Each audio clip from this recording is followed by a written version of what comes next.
In this video, we're going to teach you how to stand through a corner.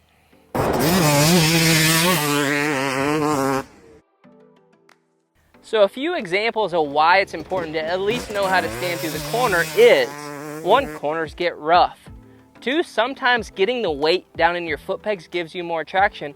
And 3 is to control the entry part of the corner more. So for instance, maybe I don't want to stand all the way through this corner, but a lot of corners are better if you stand deep into the corner and you don't sit down until you're ready to get back on the throttle. If you don't know how to stand through a corner, you can't execute that. So today, we're going to learn it all. So the first thing that we're going to talk about when standing through the corner is understanding what type of corner should you even stand through.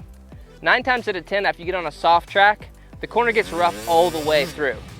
On a more hard pack track, you usually get those rough bumps before the rut and then coming out of the rut. So you stand before and sometimes stand coming out of the rut. In a soft track like we have out here in Austin, Texas, Lockhart, Texas, I should say, a lot of times it gets rough all the way through. And if you've seen any videos online where they're kind of wheeling through the corners, that's an ideal example of when you want to stand. So make sure you understand when you're going around the track, like, man, this corner's got bumps all the way through and may be better on my body and give me more ability to go faster if I'm up off the seat. The second thing we're going to talk about is where to stand on the bike. A lot like standing down the straightaway or standing over the jump, you want to think about a few key points. Your footwork, where your feet are on the pegs, is just going to be moved back on the pegs. You want your ball of your foot to be attached to the foot peg. You want flexion in your ankle. Coming straight up from there, you want your knees to drive over top of the foot pegs. You don't want to be real bent in your knees, and you don't want to be locked out. You want to be directly over your foot pegs.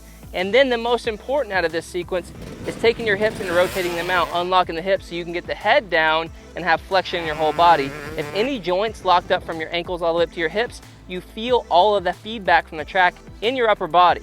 And we know that if our upper body is disrupted, it creates anxiety and it makes us go slower. So we want to open up all those joints, we want to get down low, and then we want to be nice and steady with the throttle through these corners. Guys, if you want to support us, we get a lot of comments all the time, like, how can we help you? You guys have given us all these free tips and things like that. The best way to do it, since we just revamped our Patreon, and we're giving free exclusive tips there that aren't on the channel, and also doing a once a month Zoom call with myself, is just going to patreon.com/EMXFactory, becoming a Patreon of our channel. We put all that money back into this business to make it better for you. We'll see you over there. The third thing I want to talk about is just executing that process. Do we want to ride way up in the berm? Say we got a sand turn like we're going to work on today. What part of the corner do we want to be in? We definitely don't want to be up in the fluff of the berm. So when you're standing through a corner, we know we have our weight down low, so we should be getting good traction as long as our body's in the right position. But we also need our wheels to be on the right part of the track. We want to be down at the base of the berm. The reason that we want to be down at the base is all the dirt has moved up and created that berm. So we're at the most hard pack, most grip-oriented part of the corner. As soon as we get up on that berm, we risk the fact that that might be a soft spot, or it might just be soft all the way around, and the front end's gonna wanna dive and disrupt you, maybe even fall over. What I mean, this is a small version of that, but let's just imagine this berm.